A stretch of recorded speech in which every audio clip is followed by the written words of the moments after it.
We went to see the Kosher album, and we went with friends, some of them who weren't Jewish, but the whole thing about going to Yiddish theater was like going to a folk theater in whatever country you were in, and it was such a ridiculous play that we were sort of giddy when we walked into to the Russian tea room here, and the owner said, "What are you?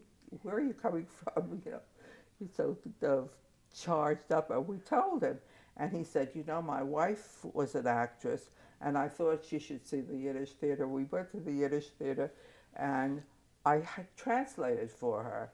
And then after the performance, there was an old lady sitting in front of us, and I went to her and apologized and said, "I'm very sorry, we must have disturbed you during the performance, but I had to uh, translate for my wife. She's a shikse."